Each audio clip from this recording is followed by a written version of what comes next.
History में chapter 2 हम लोग स्टार्ट किए थे, factors promoting to the growth of Indian nationalism, और आज हम लोग का टॉपिक रहेगा socio religious reform movements.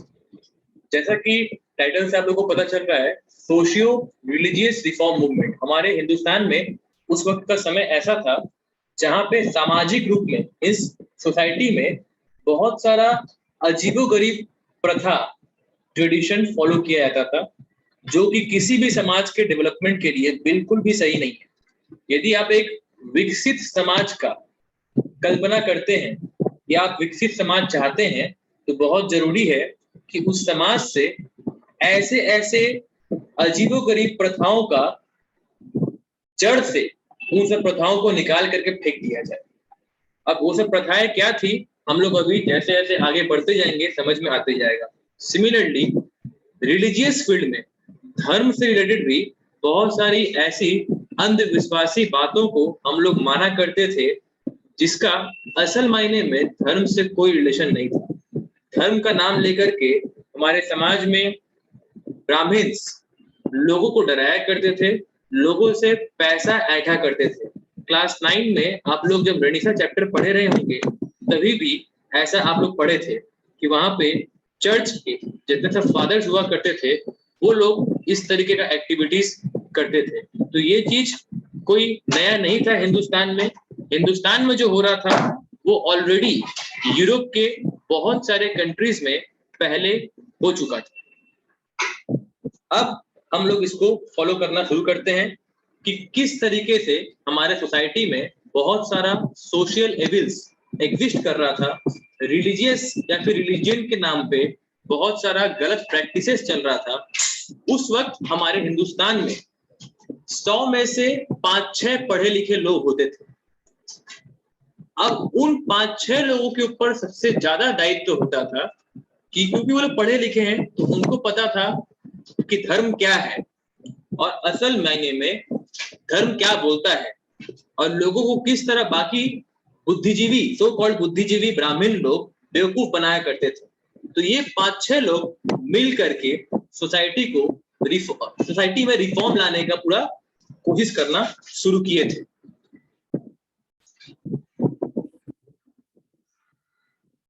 Aurobindo से मतलब होता है औरोबिंदो घोष।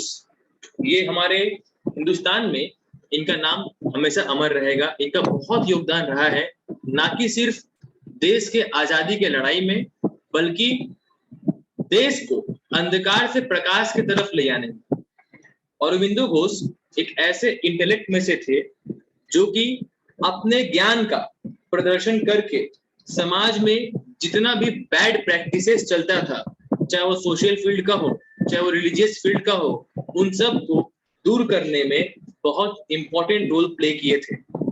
कभी समय मिलेगा तो औरोबिंदो घोष जी के बारे में आप लोगों को डिटेल्स में पढ़ाया जाएगा। हम आप लोग को बताएंगे इनके बारे में काफी कुछ जो कि इंटरेस्टिंग है। तो Aurobindo said it was in religion first that the soul of India awoke and triumphed. The 19th century saw a series of religious and social reform movements. अब ये सोशल रिफॉर्म मूवमेंट क्या है, ये आप लोगों को समझ में आ गया होगा, जहां पे 100 में से 5-6 पढ़े लिखे लोग ये बात ठान लिए थे कि वो लोग जनता में जागरूकता फैलाएंगे। They will together create awareness among the masses and they will make the people aware that what is right and what is wrong, because till now ये people लोगों को, आम जनता को ब्राह्मण्स लोग अपने फायदे के लिए इस्तेमाल किया करते थे। हिंदुस्तान, जो कि हम रिवॉल्ट ऑफ 1857 में भी बताए थे, हिंदुस्तान गुलाम अंग्रेजों के कारण से नहीं बना। हिंदुस्तान गुलाम अपने खुद के हरकत से पहले बना था, जहां पे हम लोगों में यूनिटी नहीं होता था। हम लोग पुरुष और महिलाओं में भेदभाव किया करते थे। हम लोग एक ऐसे समाज में रहते थे जहां पे ये माना जाता था कि महिलाओं का पढ़ना परिवार के लिए एक बोझ है।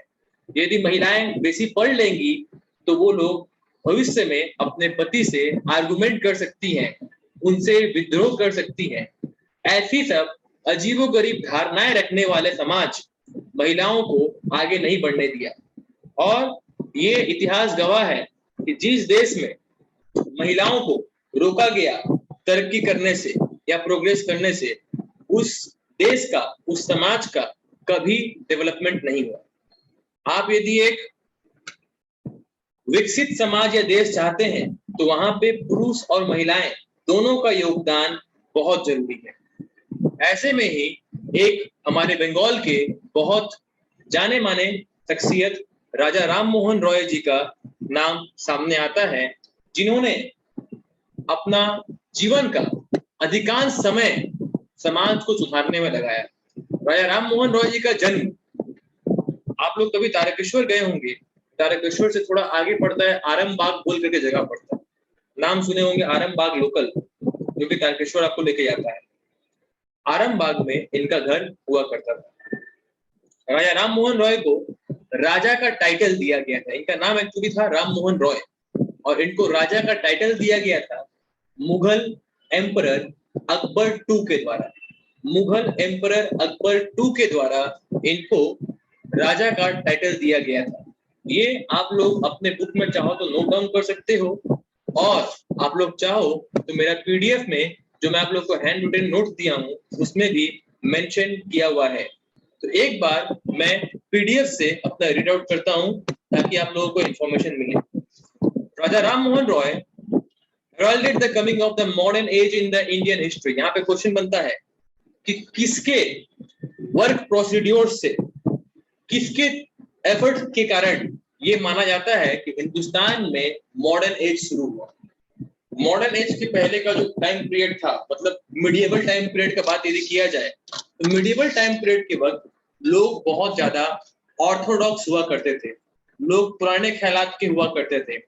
वो लोग महिलाओं को पर्दा के अंदर रखना या फिर महिलाओं को अधिकार ना देना, अमीर गरीब में भेदभाव करना, कास्ट डिस्टिंक्शन करना, जात पात देखना, इस तरीके की तरह तरह का बैड प्रैक्टिसेस से हमारा मिडिएवल इंडिया ग्रस्त था। मगर जब राजा राम मोहन रॉय सामने चल करके आए तो वो समाज को इन सब चीजों से निकालने में मदद किए। और वो मदद कैसे किए? उस वक्त उनके लिए ये कार्य बहुत कठिन रहा होगा, क्योंकि उस वक्त मीडिया नहीं था। वो लोगों से मिल करके बात करके लोगों में जागरूकता फैलाया करते थे, जगह जगह विजिट करते थे, मास गैदरिंग करते थे और लोगों को समझाया करते थे कि लोग अपने आप को ऐसे रॉन्ग प्रैक्टिसेस से दूर रखें। इसी कारणवश राजा राम मोहन रॉय को इतिहासकार बोलते हैं कि इनके स्टेप के कारण हिंदुस्तान में मॉडर्न एज शुरू होता है। तो ये बहुत इंपॉर्टेंट फर्स्ट लाइन है बच्चों, जिसके ऊपर की ऑब्जेक्टिव भी आता है और एग्जाम में ऐसे भी पूछा जाता है कि राजा Ram Mohan Roy heralded the coming of the modern age in Indian history hyphen explain। तो ऐसे सर्कमस्टेंस में आपको राजा राम मोहन रॉय जी का पूरा कंट्रीब्यूशन लिखना पड़ेगा। The credit for starting the religious and social reformation in the modern India undoubtedly goes to Raja Ram Mohan Roy. He was known for his efforts to abolish the practices of sati and child marriage। उस वक्त आप सबको पता है कि महिलाओं को खास करके बहुत कम उम्र में 8, 10 साल, 11 साल की उम्र में लड़कियों का शादी करवा दिया जाता था। वो एक ऐसा समय था जब उस बच्ची को खेलने कूदने का समय होता था, वो पढ़ाई कर सकती थी। अभी वो जिंदगी कुछ देखी नहीं है, अभी तो जस्ट वो जन्म हुआ है उसका। आप उसको 10-11 साल की उम्र में शादी करवा करके उसको बोझ तले आप डुबा दिए, उसको आप दायित्वों के झोली में भर दिए। और साथ ही साथ जब वो शादी करके अपने ससुराल जाया करती थी तो वहां पे उसे तरह तरह का अत्याचार का भी सामना करना पड़ता था। उसका जिंदगी पाबंद में घिर जाता था। राजा राम मोहन रॉय बाल विवाह के खिलाफ बहुत ज्यादा फाइट किए। इनका कंट्रीब्यूशन इसमें तो बहुत था। अलग बात है कि इनका योगदान पूरी तरीके से सफल नहीं हो पाया, क्योंकि जब तक ये जीवित थे बाल विवाह के खिलाफ ये आवाज उठाते रहे, मगर बाल विवाह पूरी तरीके से बंद नहीं कर पाए। ये भी आप लोग जान लीजिएगा। इनका योगदान बहुत था, मगर लड़की के पिता इस बात को समझने में इंटरेस्टेड ही नहीं रहते थे कि उनकी लड़कियों को पढ़ाया जाए, उनकी लड़कियों को और ज्यादा डेवलप करवाया जाए। यदि राजा राम मोहन रॉय किसी लड़की के पिता से बात करते थे तो 10 में से एक पिता होते थे जो उनकी बातों को समझते थे, बाकी 9 ऐसे थे जो राजा राम मोहन रॉय की बातों को सुन करके राजा राम मोहन रॉय को अपना दुश्मन मान लेते थे, क्योंकि समाज उस वक्त बहुत ऑर्थोडॉक्स होता था। उनका कहना था कि लड़कियां यदि 14 या 15 साल की हो जाती हैं तो उनका शादी करवाना इसलिए तय है कि यदि आप शादी नहीं करवाएंगे तो वो किसी और के साथ कहीं और भाग सकती हैं। तो एक सस्पिशन, एक डाउट के आधार पे लड़कियों को जिंदगी से समझौता करने के लिए मजबूर कर दिया जाता था। बिल्कुल भी इस बात का ध्यान नहीं रखा जाता था कि लड़कियां क्या चाहती है। राजा राम मोहन रॉय चाइल्ड मैरिज के खिलाफ बहुत भयानक, बहुत भयंकर निरंतर अपना अभियान जारी रखे। सफलता नहीं मिला मगर वो रुके भी नहीं। मगर इनका अभियान, इनका वर्क सिर्फ चाइल्ड मैरिज के अगेंस्ट नहीं चल रहा था, ये सती सिस्टम के अगेंस्ट में भी बहुत मोर्चा निकाल रहे थे, बहुत प्रोटेस्ट कर रहे थे। इनका प्रोटेस्ट करने का तरीका वायलेंस फॉर्म में नहीं होता था, ये शांतिपूर्वक बात करते थे, ये लोगों को समझाने में यकीन रखते थे रदर देन की जबरदस्ती बात मनवाने में। इनका ही एफर्ट था कि हिंदुस्तान से सती प्रथा पूरी तरीके से बंद कर दिया गया। उस वक्त सिर्फ राजा राम मोहन रॉय को योगदान नहीं जाता है, उनको खाली श्रेय नहीं जाता है। उस वक्त ब्रिटिश जो गवर्नर जनरल थे, इनका नाम याद रखिएगा बच्चों, बहुत इंपॉर्टेंट नाम है ये, लॉर्ड विलियम बेंटिक। इनका नाम ध्यान रखिएगा, आपके बुक में भी मेंशन किया हुआ है। लॉर्ड विलियम बेंटिक थे जिन्होंने राजा राम मोहन रॉय की बातों को समझा और एक नियम निकाला जिसका अर्थ यह था कि हिंदुस्तान में सती सिस्टम अब पूरी तरीके से बैंड। अब सती सिस्टम हिंदुस्तान में कानूनी जुर्म था। यदि कोई सती सिस्टम को परफॉर्म करता है तो उसके पूरे परिवार वालों को सजा मिलेगा। ये लॉर्ड विलियम बेंटिक का नाम आप लोग शायद पहली बार सुन रहे होंगे या किताब में पढ़े होंगे कभी, बट आपको बता दे इन्हीं के नाम पे कोलकाता में बेंटिक स्ट्रीट है, जहां आप लोग साइकिल खरीदने जाते हैं। वहां पे साइकिल का होलसेल मार्केट होता है, उसी जगह पे आप लोग साइकिल खरीदते हैं। तो राजा राम मोहन रॉय ये जो 2 योगदान दिए, एक चाइल्ड मैरिज के अगेंस्ट, एक सती सिस्टम को बंद करवाया, तो अनडाउटेडली वो समाज को अंधकार से प्रकाश की तरफ लेके जा रहे थे। क्योंकि यदि महिलाएं जिंदा रहती तो महिलाएं योगदान देती, और महिलाओं का योगदान निस्संदेह किसी भी देश, किसी भी समाज के लिए लाभदायक ही होता है। His influence was apparent in the field of politics, public administration, education and religion. He was given the title of Raja by the Mughal Emperor Akbar II. Raja Ram Mohan Roy is considered to be the father of Indian Renaissance. Renaissance का मतलब क्या होता है? Renaissance का मतलब होता है rebirth, ठीक है? तो हिंदुस्तान जो कि मेडिएवल टाइम पीरियड के समय में पूरी तरीके से, एक तरीके से बोलिए तो मर चुका था, इन सब सामाजिक प्रथाओं में बंद करके जो इनको आगे नहीं बढ़ने दे रहा था, राजा राम मोहन रॉय आए और हिंदुस्तान का पुनः जन्म करवाए। पुनः जन्म कैसे करवाए? समाज से ऐसे बैड प्रैक्टिसेस को दूर करवा करके पुनः जन्म करवाए। यदि ये नहीं होते तो महिलाओं को अधिकार नहीं मिलता, ये यदि नहीं होते तो समाज में शिक्षा का महत्व नहीं लोग समझते और हिंदुस्तान बदलता नहीं। इनको देख करके कई सारे बच्चे इनके एज के इनको अपना इंस्पिरेशन माने और वो लोग भी पढ़ाई का महत्व समझे, वो लोग पढ़ाई किए। देखिए, आप यदि एडुकेटेड हैं तो ये ध्यान रखिएगा, आप यदि अच्छे इंसान हैं तो आप कईयों के इंस्पिरेशन बनेंगे, और आप यदि एक अच्छे इंसान हैं, आप पे यदि देश के लिए योगदान है और आपको देख करके यदि बहुत लोग खड़े हो रहे हैं, मतलब देश प्रोग्रेसिव रास्ता की तरफ जा रहा है। इसीलिए आप यदि बदलाव चाहते हैं तो पहले स्टेप आपको खुद लेना चाहिए। राजा राम मोहन रॉय भी चाहते तो वो एडुकेशन से अपने आप को नहीं जोड़ते, बहुत रिच फैमिली से बिलोंग करते थे, चौधरियों का फैमिली से बिलोंग करते थे, जमींदार होते थे इनके पूरे पूर्वज, पैसे का कोई कमी नहीं था। चाहते तो उनको क्या ही फर्क पड़ता समाज क्या कर रहा है नहीं कर रहा है, आराम से दाल रोटी चावल मिल रहा था, इंग्लैंड जाते थे, लंदन जाते थे, आना जाना लगा रहता था, मगर इन सब के बावजूद वो समाज को बेटर करने के लिए स्टेप।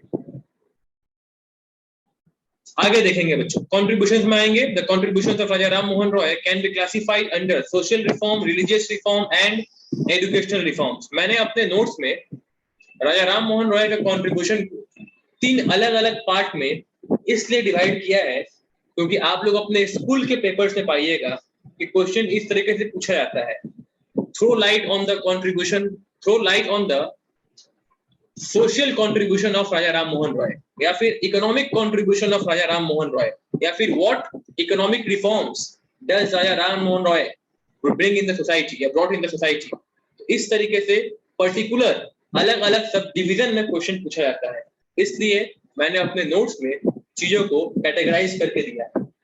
तो सोशल रिफॉर्म्स देखेंगे। सोशल रिफॉर्म मतलब समाज में चल रही गलत प्रथाएं, उसको राजा राम मोहन रॉय किस तरीके से बदले थे। फर्स्ट पॉइंट देखिएगा, इंडियन सोसाइटी और हमारे धर्म को रिफॉर्म करने के लिए यानी कि बदलने के लिए इन्होंने ब्रह्म समाज का फॉर्मेशन किया था। बहुत इंपॉर्टेंट है, इसको मार्क करिएगा बच्चों, आप लोग के एग्जाम में एकदम 100% पूछा जाएगा। इन्होंने ब्रह्म समाज का फॉर्मेशन किया था 1828 में, ये इंपॉर्टेंट है, ध्यान रखिएगा। ये ब्रह्म सभा के नाम से भी जाना जाता था, ब्रह्म समाज ब्रह्म सभा के नाम से भी जाना जाता था। ब्रह्म समाज brought in a new political awakening in India। क्या था ये ब्रह्म समाज, इसको जानिए। ब्रह्म समाज राजा राम मोहन रॉय के द्वारा फॉर्म किया गया एक एसोसिएशन था।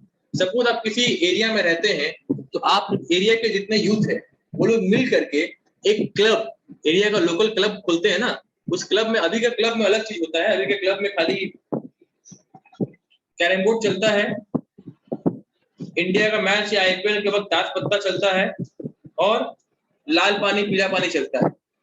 बट उस वक्त जो क्लब हुआ करता था या पॉलिटिकल एसोसिएशंस हुआ करता था, उन सब पॉलिटिकल एसोसिएशंस या क्लब में सामाजिक मुद्दाओं के ऊपर चर्चा होता था कि समाज में क्या क्या चीज गलत हो रहा है, और वो लोग वर्क को एलोकेट करते थे।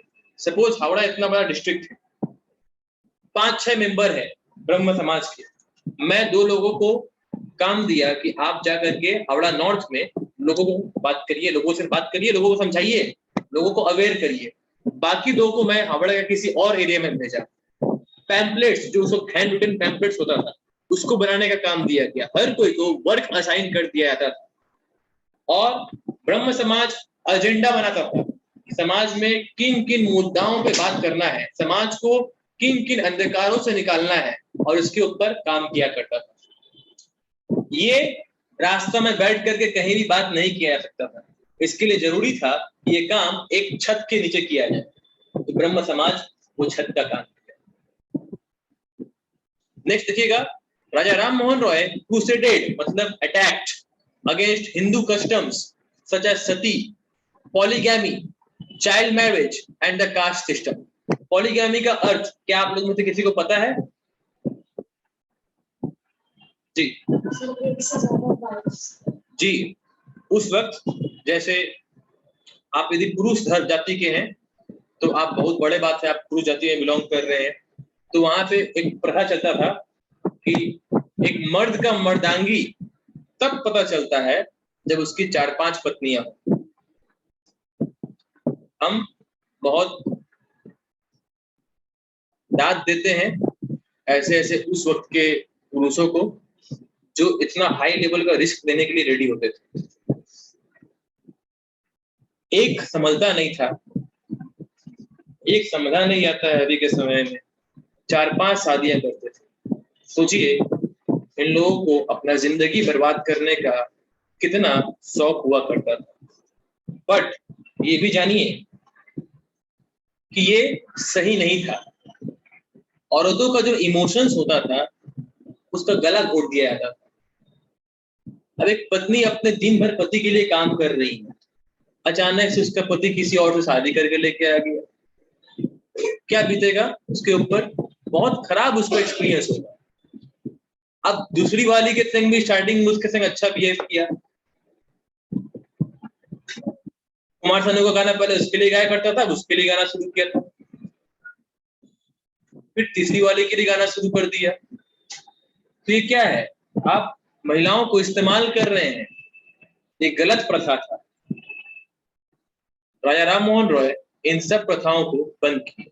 और एक बात सोचिए, कितना डेंजरस कॉम्बिनेशन होता था कि पॉलीगैमी भी एग्जिस्ट कर रहा है, सती भी एग्जिस्ट कर रहा है। समझ रहे इसका क्या कॉम्बिनेशन होगा कि यदि चार किसी की पत्नी है, हस्बैंड तो एक है, एक विकेट गिरा, मतलब हस्बैंड का जहां डेथ हुआ, मतलब चारों लोग सती में सेक्रीफाइस करेंगे अपने आप को। ये कहाँ का नियम? और क्यों करेंगे? अब किसी का पहला बात तो बाल उम्र में शादी करा दिया जाता था।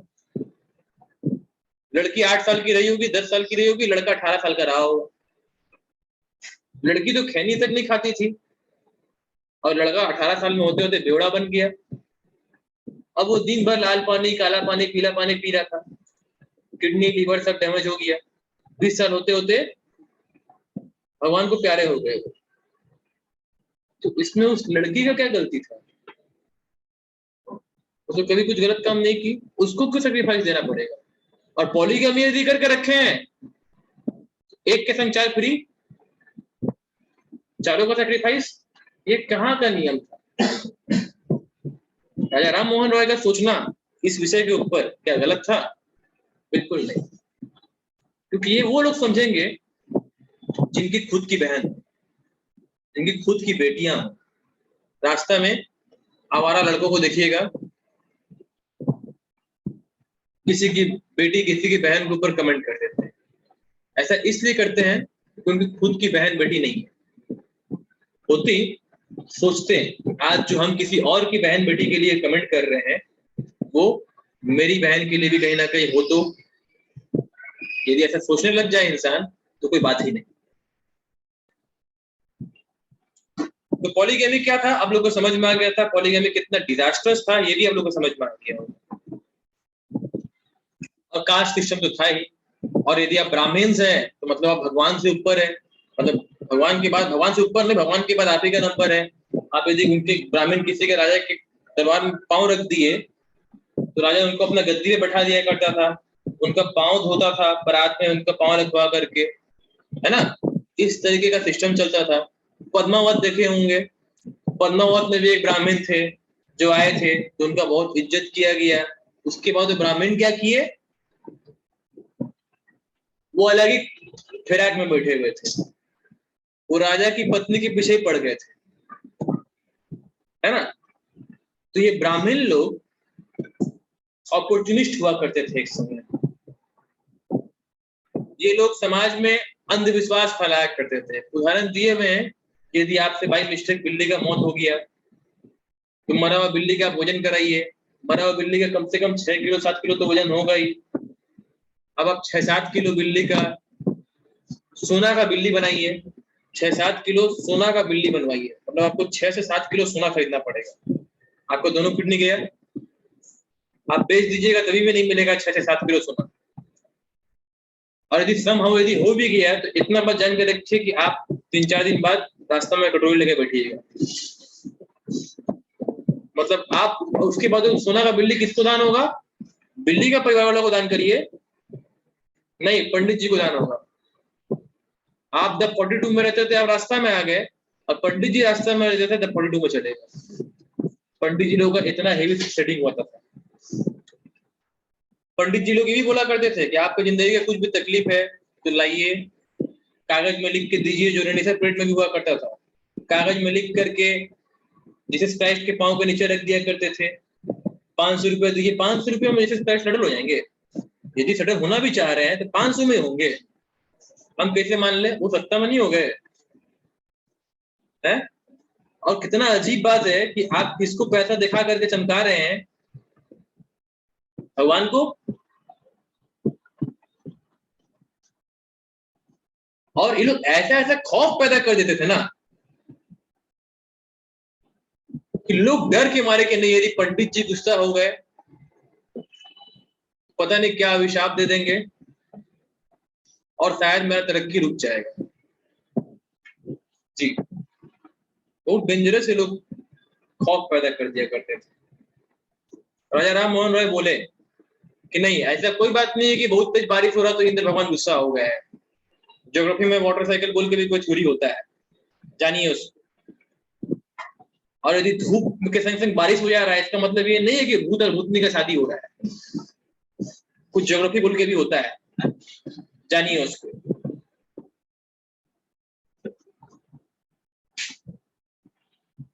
Not only this, he also praised the remarriage of widows. ये बहुत इंपॉर्टेंट चीज है बच्चों। देखिए, सती सिस्टम खाली बैंड करवा देना उतना मैटर नहीं करता, क्योंकि सती सिस्टम को बैंड करवा देने के बाद महिलाओं का जिंदगी और नरक हो गया।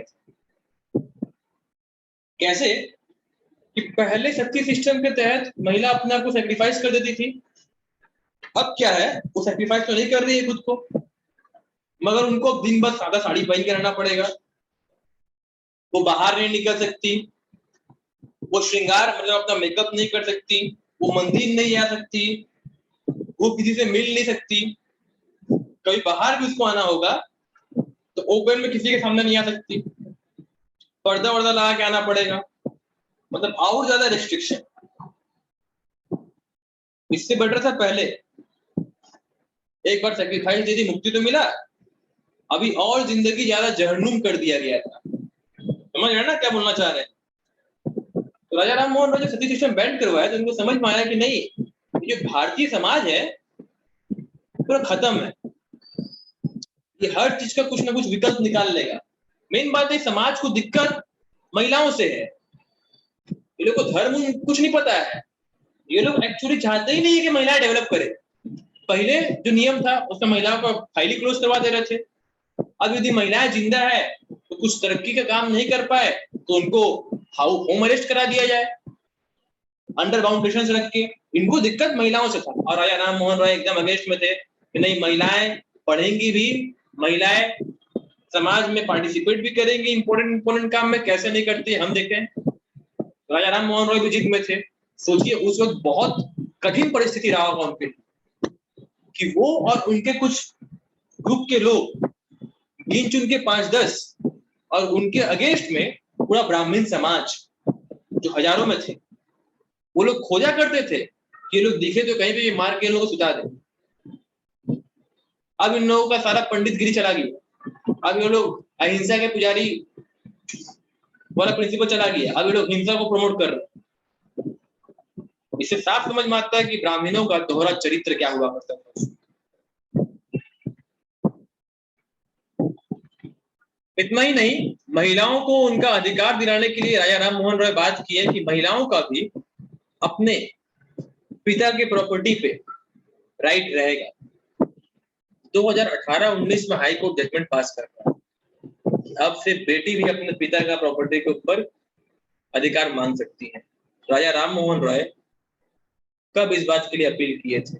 सुनवाई असल में कब हो रहा है? अभी 2018-19 में। और क्यों नहीं लड़कियों का अपने पिता की प्रॉपर्टी के ऊपर अधिकार हो? Why should boys have all the fun? मेरा भी यही पूछना है। जहां पे हमको लगे कि लड़कियों से पूछा जाएगा तो वहां लड़कियों से ही पूछेंगे Why should girls have all the fun? मगर इस कॉन्टेक्स्ट में अनडाउटेडली लड़कियों को भी अपने पिता के पैतृक संपत्ति पे अधिकार जरूर मिलना चाहिए। लड़कियों के पास पैसा रहेगा, लड़की उसको कहीं ना कहीं सेव करके बचा के रख लेगी। लड़का के पास रहेगा, कैसीनो जाएगा, वो पी खा कर मोटा होते जाएगा और पैसा को एक तरीके से बोले तो पानी में बहा देगा। राजा राम मोहन रॉय सही मायने में महिलाओं के लिए आवाज उठाए थे। तो लड़कियां, आप लोग को एक बात ये बोलना चाहेंगे कि हमेशा बॉयज लोग को अंडर एस्टिमेट मत करिए, बॉयज लोग को इंसल्ट मत करिए। ये लड़कों के ही ग्रुप में से कोई एक जन थे जिनका नाम था राजा राम मोहन रॉय, जो आप लोगों के लिए इतना आवाज उठाए, वरना आज भी आप लोग कहीं ना कहीं उन सब प्रथाओं का शिकार हो रही है। ये आप लोग को इंसल्ट करने के लिए नहीं बोल रहे हैं, कभी इस बात पे अभी जो सेंटेंस बोले हैं विचार करिएगा तो समझ में आएगा। राजा राम मोहन रॉय का अगला contribution that is educational reforms next session में हम लोग कंटिन्यू करेंगे।